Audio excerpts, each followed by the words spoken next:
Hello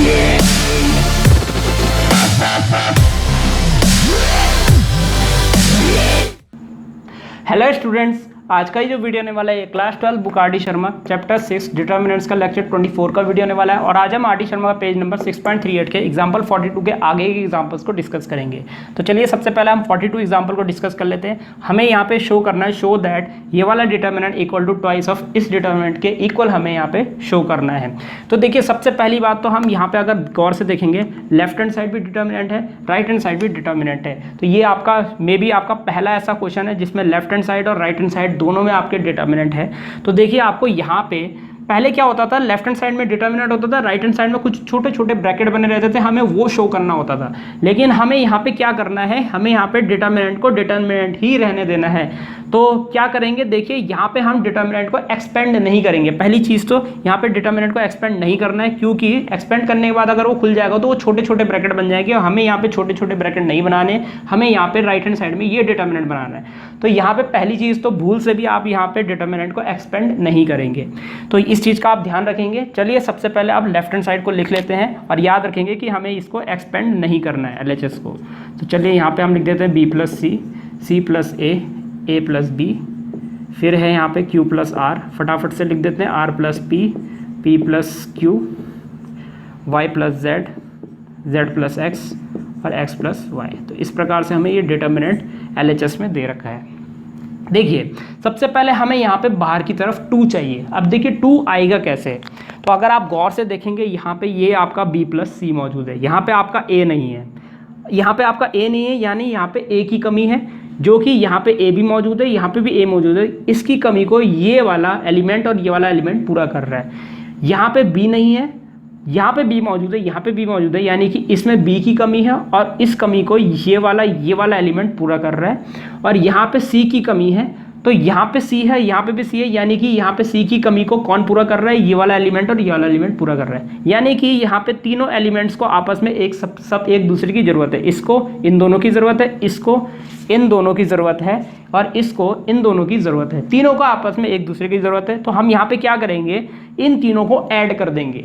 एक दूसरे की ज़रूरतों को अगर ये पूरा करेंगे तो कैसे करेंगे, तीनों को अगर हम ऐड कर दें तो यहाँ पे आप देख सकते हैं, यहाँ पे C प्लस C 2C हो जाएगा, A प्लस A 2A हो जाएगा, B प्लस B 2B हो जाएगा। तो 2A plus 2B plus 2C आपका बन रहा है यहाँ पे, और 2 काफ़ी आसानी से आपको कॉमन निकल सकता है यहाँ से। सेम टू सेम यहाँ पे भी वही चीज़ हो जाएगी, 2R plus 2P plus 2Q, और फिर यहाँ से भी 2 कॉमन और नीचे वाली रो से भी यहाँ से भी आपका 2 कॉमन आ जाएगा। तो देखिए सबसे पहला काम हम यहाँ पे क्या करेंगे, यहाँ पे हम इसको और इसको आपस में ऐड कर देंगे, यानी C1 tends to C1 plus C2 plus C3 कर देंगे यहाँ पे। चलिए ये वाला ऑपरेशन लगा देते हैं। और देखिए मैंने जब प्रॉपर्टीज और डिटर्मिनेंट शुरू कराया था तो वहाँ पे मैंने कुछ इंपॉर्टेंट पॉइंट्स लिखे थे प्रॉपर्टीज और डिटर्मिनेंट के। तो पहले ही पॉइंट पे मैंने आपको बताया था कि C1 tends to C1 plus C2 plus C3 ये वाला ऑपरेशन आपका यूज़ होता है, बहुत ज़्यादा यूज़ होता है, और ज़्यादातर क्वेश्चनों में पहले स्टेप में ये ऑपरेशन यूज़ होता है। तो देखिए इस क्वेश्चन के पहले स्टेप में ये ऑपरेशन यूज़ हो गया। चलिए यहाँ पे हम C1 tends to C1 plus C2 plus C3 use कर लेते हैं। तो यहाँ पे हो जाएगा LHS। C1 में ऑपरेशन लगाए तो आप देख सकते हैं यहाँ पे C प्लस, यहाँ पे A प्लस A 2A हो जाएगा, B प्लस B यहाँ पे 2B हो जाएगा, C प्लस C यहाँ पे 2C हो जाएगा, और यहाँ पे 2 कॉमन लेंगे तो ब्रैकेट में हो जाएगा A plus B plus C। तो यहाँ पे आ जाएगा आपका 2, ब्रैकेट में A plus B plus C, इस प्रकार से लिख देंगे। यहाँ पे आएंगे 2, यहाँ पे लिखेंगे P plus Q plus R। तो आप देख सकते हैं यही आपको सॉल्व करके आएगा 2 को कॉमन लेने के बाद। और यहाँ पे 2 कॉमन लेंगे तो यहाँ पे हो जाएगा X plus Y plus Z bracket में। तो इस प्रकार से देखिए यहाँ पे आपका ये आ चुका है। अब यहाँ पे C1 कॉलम आपका बिल्कुल बदल चुका है, C2 कॉलम वैसे ही लिखना है, C3 कॉलम वैसे ही लिखना है। तो यहाँ पे लिख देंगे C plus A, R plus P, Z plus X, फिर ये हो जाएगा A plus B, P plus Q, X plus Y। तो इस प्रकार से ये आ जाएगा। 2 कॉमन ले लेते हैं यहाँ से हम फर्स्ट वाली कॉलम से, फर्स्ट कॉलम से 2 कॉमन लिया हमने यहाँ से। LHS इक्वल टू यहाँ से हो जाएगा 2, यहाँ पे बचेगा A plus B plus C, P plus Q plus R और X plus Y plus Z। यहाँ पे हो जाएगा C plus A, R plus P, Z plus X, A plus B, P plus Q, X plus Y। इस प्रकार से आपका ये आ जाएगा। अब देखिए यहाँ से आपको करना क्या है, 2 तो आपका आ चुका है, राइट हैंड साइड में आपको 2 चाहिए तो 2 आ चुका है। अब हमें ये बनाने की कोशिश करनी, तो आप देख सकते हैं यहाँ पे फर्स्ट कॉलम में सिंगल सिंगल सिंगल एलिमेंट है, सेकंड कॉलम में भी सिंगल सिंगल सिंगल एलिमेंट है, और थर्ड कॉलम में भी single element single element single element है। तो हमें कोशिश करनी चाहिए यहाँ पे आपके 3 एलिमेंट है, इसको 1 एलिमेंट में कन्वर्ट करने की कोशिश करनी चाहिए। इसका मतलब 3 एलिमेंट में से यहाँ पे हमें 2 एलिमेंट्स को एलिमिनेट करना पड़ेगा। तो हम यहाँ पे ये चीज़ करेंगे कि यहाँ पे 2 एलिमेंट को हम एलिमिनेट कर देंगे। अगर आप गौर से देखेंगे तो यहाँ पे आपका ए और सी मौजूद है, यहाँ पे भी आपका ए और सी मौजूद है। अगर मैं इन दोनों को आपस में माइनस कर दूं तो ए से ए कट जाएगा, सी से सी कट जाएगा, यहाँ सिर्फ बी बचेगा। इसी प्रकार से यहाँ पे आर और पी एलिमिनेट हो जाएंगे, क्योंकि यहाँ आर और पी मौजूद है। इन दोनों को आपस में माइनस करेंगे तो आर से आर कट जाएगा, पी से तो यहाँ क्यू बचेगा। इसी प्रकार से यहाँ पे आपका वाई बच जाएगा, क्योंकि एक्स प्लस जेड और यहाँ पे भी एक्स प्लस जेड है, दोनों को माइनस करेंगे तो यहाँ पे आपका सिंगल एलिमेंट आ जाएगा। तो चलिए यहाँ पे ये 3 वाले एलिमेंट वालों को, ये 3 एलिमेंट वाले जो हैं फर्स्ट कॉलम में, इसको हम 1 एलिमेंट में कन्वर्ट कर देते हैं। कैसे? C1 tends to C1 minus C2 करके। चलिए ये ऑपरेशन लगाते हैं, C1 tends to C1 minus C2। तो ये वाला ऑपरेशन हम लगा रहे हैं। तो यहाँ पे हम इसको मिटा देते हैं और यहाँ पे भी मिटा देते हैं।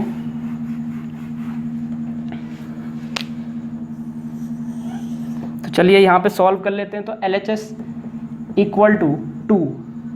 अगर आप देखेंगे C1 में चेंज आ रहा है, C1 में चेंज आ रहा है, इसका मतलब अगर यहाँ पे हम C1 माइनस C2 कर रहे हैं तो C से C कैंसिल, A से A कैंसिल, यहाँ बचेगा B, फिर यहाँ पे आपका Q बचेगा, यहाँ पे Y बचेगा। तो यहाँ पे बचेगा B, यहाँ पे बचेगा आपका Q, यहाँ पे Y। तो B Q Y बच गया आपका। तो इस प्रकार से आपके अब सिंगल एलिमेंट यहाँ पे आ चुके हैं। आप देख सकते हैं A से A कैंसिल, C से C कैंसिल, R से R कैंसिल, P से P कैंसिल, तो Q बचेगा, X से X कैंसिल, Z से Z कैंसिल, तो Y बचेगा। तो यहाँ पे ये बच गया। बाकी सबको आपको एज इट इज़ लिख देना है। तो ये हो जाएगा C प्लस A, फिर है R प्लस P, और फिर है आपका Z प्लस X, और उसके बाद है A plus B, P plus Q और X प्लस Y। तो इस प्रकार से ये आपका सिंगल एलिमेंट में बदल चुका है। अब देखिए BQY आपको कहाँ चाहिए? सेकंड कॉलम में चाहिए। फिलहाल अभी इसको यहीं रहने देते हैं, बाकी सबको हम कन्वर्ट करते हैं। अब देखिए हमें क्या करना है, यहाँ पे BQX बनाना, BQY बनाना था, BQY आपका बन चुका है। अब हमें यहाँ पे CRZ बनाना है। अब देखिए यहाँ पे हमारा CRZ मौजूद है, तो यहाँ पे हम क्या करेंगे, CRZ को बचाए रखेंगे, यानी कि APX को हमें यहाँ पे एलिमिनेट करना है। तो देखिए APX को कैसे एलिमिनेट करेंगे यहाँ पे, तो APX को एलिमिनेट करने के लिए हम देखिए यहाँ पे हम कोशिश करते हैं कि यहाँ पे भी APX है और यहाँ पे भी हमारा APX है। तो हम ये करेंगे, यहाँ पे इसको 2 अलग अलग डिटर्मिनेंट में तोड़ने की कोशिश करते हैं, जिसमें BQY CRZ, यहाँ हमारा BQY CRZ आ जाएगा, और उसके बाद हम A प्लस B ये और ये लिख देंगे, और दूसरे वाले डिटर्मिनेंट में BQY APX और ये लिख देंगे।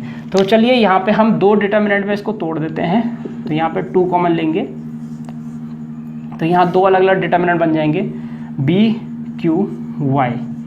इसको 2 अलग अलग डिटर्मिनेंट में लिखेंगे। पहले तो पहले डिटर्मिनेंट में CRZ लिखेंगे, और यहाँ पे हम as it is A plus B, P plus Q और X प्लस Y लिख देंगे, और इसके बाद प्लस, तो प्लस, और फिर नेक्स्ट डिटर्मिनेंट में हम लिखेंगे BQY।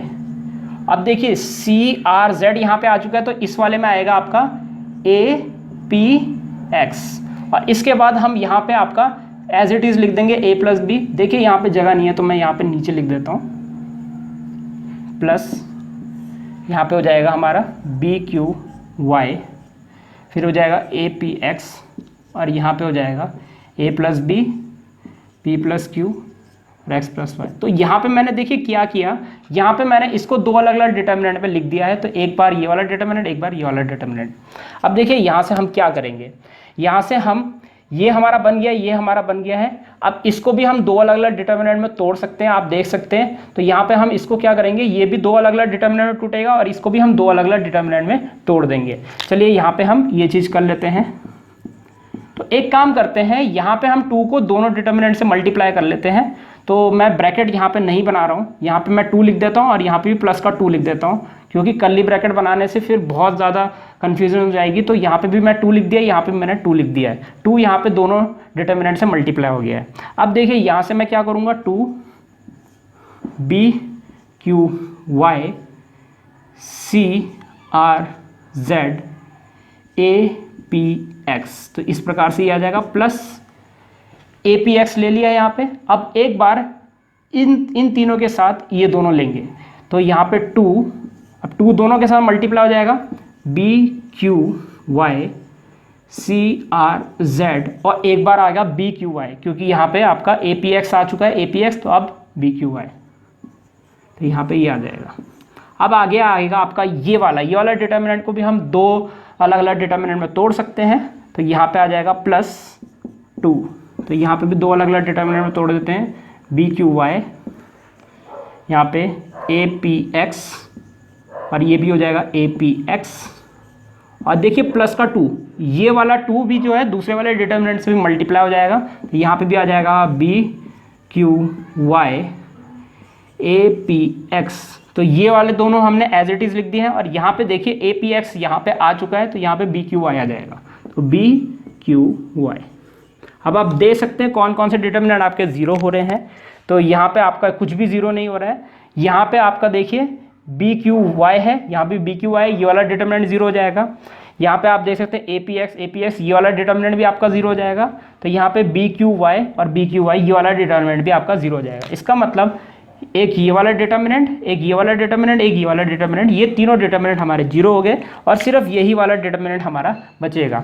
अब देख सकते हैं यहाँ पे ये लगभग इस डिटर्मिनेंट की तरह आ रहा है। तो चलिए यहाँ पे हम यहाँ पे मैं मिटा देता हूँ, क्योंकि हमें इसको देखते रहना है, इसी की तरीके से सॉल्व करना है। तो मैं इसके नीचे से कर रहा हूँ यहाँ पे।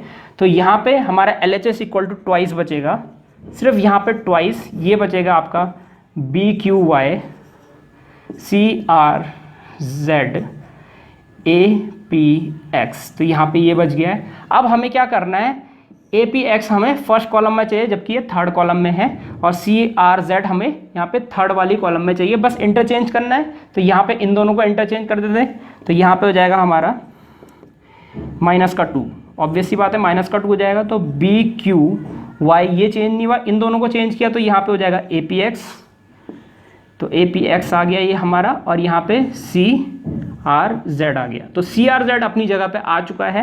A P X को अपनी जगह में लाने के लिए फिर से एक और बार यही प्रॉपर्टी लगानी पड़ेगी, और B Q Y आपका पीछे आ जाएगा, A P X आपका आगे आ जाएगा, और ये आपका -2 +2 में चेंज हो जाएगा। तो बस ये आ जाएगा A P X B Q Y और C R Z। तो ये आपका देख सकते हैं, ये आपका RHS आ चुका है। तो RHS आ चुका है, तो हैंस प्रूव्ड, तो हैंस प्रूव्ड, यहाँ पे ये चीज़ आपकी प्रूफ हो चुकी है। तो LHS RHS इक्वल आ चुके हैं, और ये आपका डिटर्मिनेंट आ चुका है। तो इसी तरीके से आपको करना है, ध्यान से देखिएगा कहाँ पे किसको हमें एलिमिनेट करना है और किसको हमें किस प्रकार से करना है। बाद में तो हमें लास्ट में माइनस कॉमन लेके ही इंटरचेंज करना है, जिससे ये आपका काफ़ी आसानी से बन जाएगा। तो इस प्रकार हमारा एग्जाम्पल 42 यहीं पर समाप्त होता है। तो चलिए अब हम एग्जाम्पल नंबर 43 की तरफ चलते हैं। तो यहाँ पे देखिए हमें क्या प्रूफ करना है, proof that 1 + A 1 1 1 1 + B 1 1 1 1 + C। हमें यहाँ पे इस वाले डिटर्मिनेंट को इस वाले के और इस वाले के इक्वल प्रूफ करना है। तो इस वाली टर्म के और इस वाली टर्म के इक्वल प्रूफ करना है। इसको मैं थोड़ा सा बड़ा लिख देता हूँ, हो सकता है आपको नज़र नहीं आ रहा होगा, तो इस 1 को हम बड़ा लिख देते हैं यहाँ पे। तो यहाँ पे उम्मीद है आपको आप नज़र आ रहा होगा। इस वाले डिटर्मिनेंट को हमें ये शो करना है, और इस वाले डिटर्मिनेंट को ये भी हमें शो करना है। अब देखिए हम यहाँ पे करेंगे क्या, ये NCERT का क्वेश्चन है, ये काफ़ी इंपॉर्टेंट क्वेश्चन है, इसमें इंपॉर्टेंट लिख दीजिएगा, ये इसके चांसेस हैं इस बार भी आने के, बहुत इंपॉर्टेंट क्वेश्चन है ये। तो चलिए सबसे पहले LHS लिख देते हैं, तो बाकी चीज़ हम बाद में करेंगे। तो LHS लिख देते हैं सबसे पहले, 1 + A, यहाँ पे 1 है, यहाँ पे 1 है, 1 1 + B, यहाँ पे 1 है, इसको मैं B को थोड़ा बड़ा लिख देता हूँ, और यहाँ पे है 1, इसको हम थोड़ा और बड़ा लिख देते हैं, 1 + C। तो हमारे पास यहाँ पे ये मौजूद है। अब देखिए यहाँ पे हमें चाहिए क्या, यहाँ पे चाहिए हमें बाहर के साइड ABC, और ब्रैकेट के अंदर चाहिए 1 plus 1/a plus 1/b plus 1/c। सबसे पहले तो हम ABC लाए तो लाए कहाँ से? अगर आप गौर से देखेंगे डिटर्मिनेंट के अंदर यहाँ पे दो टर्म है और दो टर्म आपस में प्लस हो रही हैं, तो क्या आप यहाँ से ये चीज़ कॉमन निकाल पाएंगे? यहाँ पे A B C तीनों मल्टीप्लाई में है और जबकि यहाँ डिटर्मिनेंट प्लस में है। आप कुछ भी कर लीजिए, आप यहाँ पे दो टर्म यहाँ पे प्लस में है तो यहाँ पे प्लस वाली ही चीज़ बाहर कॉमन आएगी, यहाँ पे कोई माइनस वाली चीज़ भी नहीं आएगी, कुछ नहीं आएगा। मल्टीप्लाई में तो सवाल ही पैदा नहीं उठता, आप कहाँ से कॉमन लेंगे? ABC यहाँ से इस डिटर्मिनेंट के अंदर से तो कभी कॉमन ही नहीं आ सकता, क्योंकि ये तीनों वेरिएबल मल्टीप्लाई में है जबकि यहाँ पे ये दोनों टर्म आपस में प्लस में है, तो सवाल ही पैदा नहीं उठता। यहाँ पे आप देख सकते हैं ये आपके दो टर्म प्लस में है, ये भी प्लस में, ये भी प्लस में, ये आपको कॉमन आ सकता है, लेकिन ये ABC आपका कभी भी कॉमन नहीं आ सकता। तो इसका मतलब यहाँ पे अगर ये चीज़ हमारी कॉमन नहीं आ सकती तो हम क्या करेंगे, इस वाले क्वेश्चन में हम ABC डिवाइडेड बाय ABC कर देंगे, क्योंकि ये चीज़ हम ला ही नहीं सकते कभी भी। तो हम क्या करेंगे, इस ABC को अपने आप बाहर लिख देंगे। लेकिन अगर हम ABC बाहर लिख रहे हैं अपने आप से तो उससे हमें उसी नंबर से भी हमें डिवाइड करना पड़ेगा, यानी कि अगर हम न्यूमिनेटर में ABC लिख रहे हैं तो डिनोमिनेटर में ABC से ही डिवाइड करना पड़ेगा, जिससे कि ये क्वेश्चन आपका उसी फॉर्म में रिटेन रहेगा जैसे कि ये है। तो देखिए LHS इक्वल टू, सबसे पहला स्टेप कोई ऑपरेशन नहीं लगाया मैंने, यहाँ पे ABC अपॉन ABC लिख दिया। अब देखिए न्यूमिनेटर में हमें यहाँ ABC, यहाँ पे न्यूमिनेटर में ABC है, यहाँ न्यूमिनेटर में हमारा ABC है, ये हमारा आ चुका है। अब इसके साथ कोई छेड़छाड़ नहीं करनी है, जो करना है हमें डिनोमिनेटर के ABC के साथ करना है, क्योंकि डिनोमिनेटर का ABC कहीं ना कहीं डिटर्मिनेंट के अंदर सॉल्व होगा। चलिए यहाँ पे हम 1 plus A 1 1 1 1 plus B 1 1 1 1 plus C, तो ये है। अब देखिए अगर आप गौर से देखेंगे तो यहाँ पे हमें क्या चाहिए, 1 प्लस 1/a। पहली बात तो 1/a आएगा कहाँ से हमारे पास? यहाँ पे तो हमारा न्यूमिनेटर में है, यहाँ डिनोमिनेटर में हमें a चाहिए। अगर आप गौर से देखेंगे यहाँ पे हमारे पास 1 मौजूद है, लेकिन हमें इस 1 के अपॉन में a चाहिए, और यहाँ पे 1/a बनाने का एक ही तरीका है। यहाँ पे अगर मैं अपॉन में a ले आऊँ और यहाँ पे अपॉन में अगर मैं b ले आऊँ तो 1/b बन जाएगा, और यहाँ पे अपॉन में अगर मैं c ले आऊँ तो यहाँ पे 1/c बन जाएगा। यानी कि डिनोमिनेटर में हमें a से डिवाइड, इधर पे हमें b से डिवाइड और इधर पे हमें c से डिवाइड करना पड़ेगा। तो यहाँ पे हम क्या करेंगे, फर्स्ट वाली रो को a से डिवाइड कर देंगे, यानी कि यहाँ पे जो डिनोमिनेटर वाला a है यहाँ पे फर्स्ट रो में डिवाइड होने चले जाएगा, ये डिनोमिनेटर वाला b है ये सेकंड रो में डिवाइड होने चले जाएगा, और यहाँ पे आपका ये जो डिनोमिनेटर में c है ये यहाँ पे थर्ड रो में डिवाइड होने चले जाएगा। चलिए ऐसा कर लेते हैं। तो LHS इक्वल टू न्यूमिनेटर वाला ABC हमने एज इट इज़ लिख दिया है, और यहाँ पे देखिए होगा क्या, यहाँ पे इस वाली रो को हम a से डिवाइड कर रहे हैं, तो यहाँ पे हम बाद में लिखेंगे, यहाँ पे आ जाएगा आपका 1/a और यहाँ पे आ जाएगा 1/a। तो इस डिटर्मिनेंट पे यहाँ पे आपका ऐसा आ जाएगा, तो इसको हम थोड़ा सा और नीचे लिख देते हैं 1/a, और यहाँ पे भी आ गया आपका 1/a। तो इस प्रकार से यहाँ पे हमने ये लिख दिया है। अब देखिए यहाँ पे क्या होगा, यहाँ पे आएगा 1 plus a whole divided by a। अगर आप इसको सेपरेट करेंगे, एक बार a 1 के अपॉन में और एक बार a के अपॉन में, तो ये 1/a प्लस a/a हो जाएगा। इस प्रकार से हम लिख देंगे और a से a कैंसिल, तो यहाँ आ जाएगा, यहाँ पे क्या आएगा देखिए 1/a प्लस 1 आ जाएगा। अब देखिए यहाँ पे 1 प्लस 1/a चाहिए, यहाँ पे 1 प्लस 1/a आ चुका है। आप इसको 1 प्लस 1/a के रूप में यहाँ लिख दीजिए, 1 प्लस 1/a, चाहे आप आगे लिखिए पीछे लिखिए, प्लस में एक ही बात रहेगी। सेम टू सेम यहाँ पे भी हम वही लिखेंगे। तो यहाँ पे हम क्या कर रहे हैं, सेकेंड रो को b से डिवाइड कर रहे हैं, तो b से डिवाइड कर रहे हैं तो यहाँ 1/b हो जाएगा, यहाँ पे हो जाएगा 1 प्लस 1/b, आप कर सकते हैं यहाँ पे रफ में, और यहाँ पे हो जाएगा 1/b। सेम टू सेम यहाँ पे आएगा 1/c, यहाँ पे भी आएगा 1/c, और यहाँ पे हो जाएगा 1 प्लस 1/c। तो इस प्रकार से हमारा ये आ जाएगा। अब देखिए अब हमें करना क्या है, हमें क्या चाहिए यहाँ ब्रैकेट में आप देख सकते हैं 1 plus 1/a plus 1/b plus 1/c, 1 plus 1/a plus 1/b plus 1/c। इसका मतलब यहाँ पे हमें क्या करना पड़ेगा, यहाँ पे इसको और इसको ऐड करना पड़ेगा। इसका मतलब कि first row plus second row plus third row, यहाँ पे तीनों रो को हमें ऐड करना पड़ेगा। तो फर्स्ट रो में चेंज ला रहे हैं हम, first row plus second row plus third row. चलिए ये वाला ऑपरेशन हम लगा देते हैं, R1 tense to R1 plus R2 plus R3। तो यहाँ पे करेंगे R1 tense to R1 plus R2 plus R3। तो यहाँ पे देखिए क्या हो जाएगा, LHS इक्वल टू ABC। यहाँ पे देखिए यहाँ पे आपका first row second row third row add हो चुकी है। तो यहाँ पे हम इसको थोड़ा सा जगह नहीं हो रही है यहाँ पे, तो हम इसको थोड़ा सा और इधर लिख देते हैं, LHS इक्वल टू ABC। यहाँ पे हो जाएगा हमारा 1 + 1/A + 1/B + 1/C, ये प्लस ये। इसी प्रकार से यहाँ भी जोड़ेंगे तो 1 + 1/A + 1/B + 1/C। तो यहाँ पे भी हम वही चीज़ लिख देते हैं, 1 + 1/A + 1/B + 1/C। तो सेम यहाँ पे भी वही चीज़ लिखेंगे, यहाँ पे भी लिख देते हैं 1 + 1/A + 1/B + 1/C। जगह ना होने की वजह से यहाँ पे मैं थोड़ा सा खोल के नहीं लिख पा रहा हूँ, तो आप देख लीजिएगा यहाँ पे। और इसके बाद सेकंड रो में कोई ऑपरेशन नहीं लगा, तो सेकंड रो वैसी हो जाएगी, 1/B और 1/C है यहाँ पे, 1 + 1/B और यहाँ पे 1/C, यहाँ पे हो जाएगा 1/B और 1 + 1/C। तो इस प्रकार से आप देख सकते हैं 1/B 1/C 1/B 1 + 1/C। तो यहाँ पे इस प्रकार से हो जाएगा। अब यहाँ से आप 1 + 1/A 1/B 1/C को कॉमन ले सकते हैं, तो यहाँ पे चलिए कॉमन ले लेते हैं। तो यहाँ पे हो जाएगा ABC आ चुका है। फर्स्ट वाली यहाँ पे आप देख सकते हैं, फर्स्ट वाली रो से हमारा क्या कॉमन आ रहा है, 1 + 1/A + 1/B + 1/C, ये हमारा कॉमन आ गया है। और यहाँ पे हमारा इनटू, अब देखिए इनटू मैं यहाँ पे लिख रहा हूँ, जगह नहीं है तो डिटर्मिनेंट बचेगा, यहाँ पे हो जाएगा 1 1 1। तो डिटर्मिनेंट में हमारा ये तीनों कॉमन निकल गया, तो यहाँ पे 1 बचेगा, यहाँ पे हो जाएगा 1/B 1 + 1/B 1/B 1/C 1/C। तो यहाँ पे आ जाएगा हमारा 1 + 1/C, तो ये आ जाएगा।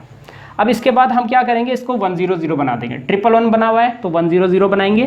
कैसे बनाएंगे, इसको 0 बनाना, C2 → C2 - C1 और C3 → C3 - C1। तो यहाँ पे हो जाएगा C2 → C2 - C1 and C3 → C3 - C1। तो इस प्रकार से ये आ जाएगा। तो LHS इक्वल टू यहाँ पे लिखेंगे ABC 1 + 1/A + 1/B + 1/C और फिर इनटू फर्स्ट कॉलम में कोई चेंज नहीं है, 1 1/B 1/C, कोई चेंज नहीं है। सेकंड कॉलम में चेंज है, ये माइनस ये 1 - 1 0, ये माइनस ये 1/B से 1/B कैंसिल हो जाएगा, यहाँ पे 1 बचेगा, 1/C - 1/C 0 बचेगा। इसी प्रकार से C3 कॉलम में 1 - 1 यहाँ पे आ जाएगा 0 और यहाँ पे 1/B - 1/B यहाँ पे भी आएगा 0 और 1 + 1/C - 1/C 1/C से 1/C कैंसिल, यहाँ पे आ जाएगा 1। अब इस डिटर्मिनेंट को हम खोल सकते हैं और डिटर्मिनेंट को खोलते ही आप डिटर्मिनेंट की वैल्यू आपकी 1 आ जाएगी। चलिए यहाँ पे हम इधर सॉल्व कर लेते हैं। तो यहाँ पे हम इधर सॉल्व करेंगे, क्योंकि हमें इसको देखते हुए बनाते रहना है, इसलिए मैंने इसको नहीं मिटाया है। तो चलिए यहाँ पे हम LHS लिख देते हैं। LHS इक्वल टू यहाँ पे हो जाएगा ABC 1 + 1/A + 1/B + 1/C। अब डिटर्मिनेंट खोलेंगे, यहाँ पे आएगा 1, यहाँ पे ये 1 है, 1 × 1 1 - 0, बस ये डिटर्मिनेंट आपका खुल चुका है, एक्सपेंड हो चुका है। तो LHS इक्वल टू यहाँ पे हो जाएगा ABC 1 + 1/A + 1/B + 1/C और यहाँ पे आपका 1, जैसा कि आप जानते हैं 1 - 0 आपका 1 होता है, 1 × 1 आपका 1 होता है, 1 × ये वाला ब्रैकेट, यही वाला ब्रैकेट आ जाएगा। तो यहाँ पे आपका ये प्रूफ हो चुका है, इसको हम RHS 1 लिख देते हैं। तो RHS 1 आपका आ चुका है। अब हमें इसको ये बनाना है। अब इसको ये बनाना काफ़ी आसान है, मैं आपको बता देता हूँ कैसे करना है। सिंपली आप इस ब्रैकेट का एलसीएम ले लीजिए, बड़े आराम से आपका ये आ जाएगा। चलिए यहाँ पर हम एलसीएम ले लेते हैं। तो यहाँ पर हम लिखेंगे ABC। अब यहाँ पर अगर हम एलसीएम लेते हैं तो देखिए यहाँ पे एलसीएम आएगा 1/1 लिख देते हैं, यहाँ पे एलसीएम आएगा A × B × C, यानी कि ABC आपका एलसीएम आ जाएगा। यहाँ पे 1 / ABC आएगा, ABC × 1 ये आ जाएगा ABC प्लस यहाँ पे हम इसको इससे डिवाइड करेंगे तो A से A कैंसिल, तो यहाँ BC आएगा, तो BC × 1 BC आ जाएगा, प्लस यहाँ से B से B कैंसिल हो जाएगा, AC आएगा, AC × 1 यहाँ पे AC आ जाएगा, प्लस C से C कैंसिल हो जाएगा तो AB बचेगा, AB × 1 यहाँ पे AB बच जाएगा। तो ये ABC से ये ABC कैंसिल हो गया। तो LHS इक्वल टू यहाँ पे आ जाएगा ABC प्लस यहाँ पे आप देख सकते हैं यहाँ पे आपको पहले BC चाहिए, प्लस सी ए चाहिए, तो ये आप सी ए लिख दीजिए, कोई बात नहीं, प्लस ए बी। तो ये RHS2 आपका आ चुका है। तो RHS2 की वैल्यू आपकी ये इस प्रकार से आ चुकी है। और यहाँ पे हमारा LHS इक्वल टू RHS आने के बाद हम लिख देंगे यहाँ पे हैंस प्रूव्ड। तो बस इस प्रकार से आप अगर पेपर में कर लेंगे, आपको 4 में से 4 नंबर यहाँ पे मिल जाएंगे इस वाले क्वेश्चन में। इसी तरीके से आपको करना है। याद रखिएगा कौन कौन से ऑपरेशन लगे हैं। ये वाला ऑपरेशन लगा है और ये वाला। एक पहचान मैं इस क्वेश्चन में बता दूँ, अगर आपका यहाँ पे आपने रो में ऑपरेशन लगाया तो इसका अगला ऑपरेशन हमेशा कॉलम में लगता है इस वाले क्वेश्चन में। यानी कि अगर यहाँ पे रो में ऑपरेशन लग रहा है तो इसका अगला ऑपरेशन कॉलम में लगेगा। अगर आप यहाँ पे C1 tends to C1 plus C2 plus C3 करते हैं, अगर आप ऐसा करते हैं तो अगला यहाँ पे कॉलम में ऑपरेशन लगा है तो अगला ऑपरेशन हमेशा रो में लगेगा। तो रो कॉलम वाला यहाँ पे प्रॉपर्टी चलता रहता है, यानी कि रो के बाद कॉलम में ऑपरेशन, कॉलम के बाद फिर रो में ऑपरेशन, इस प्रकार से यहाँ पे चलता रहता है। तो इस प्रकार हमारा एग्जाम्पल 43 यहीं पर समाप्त होता है। तो चलिए अब हम एग्जाम्पल नंबर 44 की तरफ चलते हैं। देखिए एग्जाम्पल नंबर 44 शुरू करने से पहले आपको यहाँ पे ये चीज़ नोट डाउन करनी पड़ेगी। इसको आप याद रखेंगे इस वाले क्वेश्चन के लिए। देखिए यहाँ पे क्या नोट में क्या लिखा गया है, form of cubic equation is ax³ plus bx² plus cx plus d equal to 0। तो ये आपकी एक क्यूबिक इक्वेशन है, ये जर्नल इक्वेशन ऑफ क्यूबिक है। यहाँ पे आपकी क्यूबिक की ये जर्नल इक्वेशन है जिसको हम इससे डिनोट करते हैं ax³ plus bx² plus cx plus d equal to 0। और यहाँ पे मान लीजिए अल्फा बीटा गामा जो है यहाँ पे इस क्यूबिक इक्वेशन के क्या है, रूट्स हैं। तो ये 3 कंडीशन आपको यहाँ पे याद रखनी है। यानी कि अगर हम तीनों रूट को जोड़ दें तो यहाँ पे ये जो इक्वल होता है ये होता है आपका माइनस टाइम्स ऑफ b/a। तो यहाँ पे आपको याद रखना b यहाँ पे x² का कोफिशिएंट है, तो minus times of coefficient of x² upon coefficient of x³। इसी प्रकार से यहाँ पे coefficient of x upon coefficient of x³ है यहाँ पे। और यहाँ पे आप देख सकते हैं ये माइनस टाइम्स ऑफ कांस्टेंट, यानी कि d के साथ कोई वेरिएबल नहीं है तो constant upon coefficient of x³। तो कोफिशिएंट ऑफ x³ तीनों के अपॉन में है, लेकिन यहाँ पे minus times of x² coefficient of x² है, यहाँ पे coefficient of plus times of coefficient of x है, और यहाँ पे constant upon coefficient of x³ है। तो आपको ये चीज़ यहाँ पे याद रखनी है इन तीनों फर्स्ट सेकंड थर्ड पार्ट को। चलिए अब इस क्वेश्चन को हम कर लेते हैं। जैसे कि अभी अभी हमने ये डिटर्मिनेंट सॉल्व किया और यहाँ पे हमारा आंसर जो आया था, याद करिए, देखिए यहाँ पे हमें बिल्कुल इस डिटर्मिनेंट को उसी तरीके से सॉल्व करना है जैसे हमने पिछले क्वेश्चन में यहाँ पे सॉल्व किया था। तो चलिए मैं यहाँ पे देख लेता हूँ। तो यहाँ पे बुक में हमारा जो शो दैट आया था यहाँ पे, तो ये जो डिटर्मिनेंट की जो वैल्यू आई थी वो आई थी हमारी, मान लीजिए यहाँ पे LHS जो हमारा, ये हमारा LHS था, ये हमारा LHS था, तो ये आ गया हमारा a plus B plus ABC। इसके बाद आया था आपका ये BC plus CA plus AB।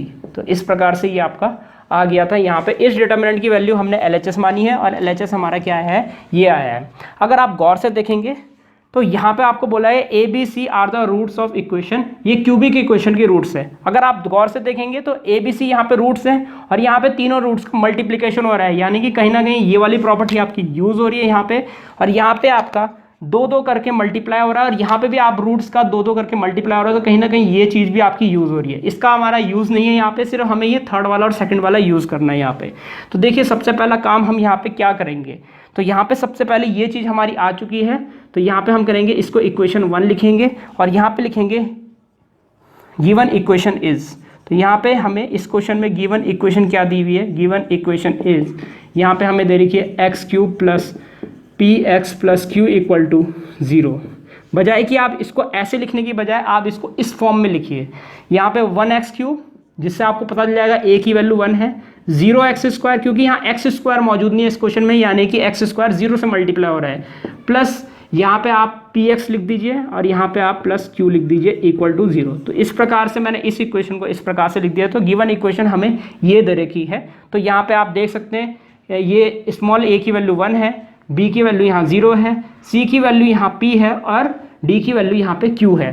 तो अभी हम क्या करेंगे, सबसे पहले यहाँ पे ABC की वैल्यू निकालेंगे, देन यहाँ पे, और यहाँ पे हम ये भी चीज़ लिख देते हैं एंड देयर रूट्स आर, यानी कि इस क्यूबिक ये वाली इक्वेशन गिवन इक्वेशन के जो रूट्स हैं देयर रूट्स आर, ये भी लिख देते हैं roots are a, b, c। अब लिखेंगे देन, क्योंकि हमने यहाँ पे रूट्स ले लिए हैं ABC, तो यहाँ पे हमें a इंटू बी इंटू सी निकालना है। देन फर्स्ट पार्ट में हम यहाँ पे ABC निकाल लेते हैं, तो ABC इक्वल टू, यानी कि तीनों रूट्स का मल्टीप्लिकेशन माइनस का d, तो माइनस का डी की वैल्यू अगर आप गौर से देखेंगे, डी आपको कांस्टेंट है तो यहाँ पे डी की जगह क्यू है, तो यहाँ पे हम क्यू लिख देंगे अपॉन ए यहाँ पे एक्स क्यूब का कोफिशिएंट है, यहाँ एक्स क्यूब का कोफिशिएंट 1 है तो माइनस क्यू अपॉन 1 लिखेंगे, तो माइनस क्यू अपॉन 1 को हम खाली माइनस क्यू लिख सकते हैं। सेकंड पार्ट में चलिए यहाँ पे हम A B plus B C plus C A निकाल लेते हैं। ये इसकी वैल्यू हम काफ़ी आसानी से यहाँ से निकाल सकते हैं, तो यहाँ पे हम लिख देते हैं 2 के मल्टीप्लिकेशन में A B plus B C plus C A, तो यहाँ पे A B plus B C plus C A, आप यहाँ पे देखते हैं सी अपॉन ए, तो सी यानी कि coefficient of x upon coefficient of x cube. Coefficient of x यहाँ पे आप देख सकते हैं, यहाँ पे आपका पी है और upon coefficient of x cube upon में 1 है, तो पी अपॉन 1 खाली आप पी लिख सकते हैं यहाँ पे। और सीधा सीधा हम क्या करेंगे, ये जो वैल्यू है इक्वेशन 2 मान लीजिए, यहाँ पे हम इसको इक्वेशन 2 मान लेते हैं, इसको इक्वेशन 3 मान लेते हैं और इक्वेशन 2 और 3 को 1 में पुट कर देंगे, तो पुट इक्वेशन 2 एंड 3 इन 1, इसको इक्वेशन 1 में पुट कर देते हैं। तो LHS देखिए यहाँ पे हमारा क्या आ जाएगा, यानी इस डिटर्मिनेंट की वैल्यू हमारी क्या आ जाएगी, ABC की वैल्यू हम जानते हैं यहाँ पे हमारी कितनी है माइनस क्यू, और यहाँ पे इस वाले ब्रैकेट की वैल्यू हो जाएगी हमारी प्लस का P, तो यानी कि हमारा आंसर आ जाएगा P माइनस क्यू। तो ये इस यानी कि इस डिटर्मिनेंट की जो वैल्यू है हमारी वो क्या आ गई है, P माइनस क्यू आ चुकी है। इस प्रकार से आपको इस क्वेश्चन को सॉल्व करना है। तो इस प्रकार हमारा एग्जाम्पल 44 यहीं पर समाप्त होता है। तो स्टूडेंट्स इस प्रकार ये वीडियो यहीं पर समाप्त होता है। उम्मीद है आपको वीडियो समझ आया होगा। इसके नेक्स्ट वीडियो में हम आगे के एग्जांपल्स डिस्कस करेंगे। इस वीडियो को देखने आपका बहुत बहुत धन्यवाद। अगर आपको वीडियो समझ आया तो आप इस वीडियो को लाइक जरूर कर दीजिएगा और अपने दोस्तों को इसको शेयर जरूर कर दीजिएगा और इस चैनल को सब्सक्राइब भी जरूर कर दीजिएगा, क्योंकि मैं आगे भी इसी तरह के वीडियोस आपके लिए लाता रहूँगा। तो सब्सक्राइब जरूर कर दीजिएगा। फिलहाल के लिए इस वीडियो में इतना ही, मिलते हैं हमारे नेक्स्ट लेक्चर में।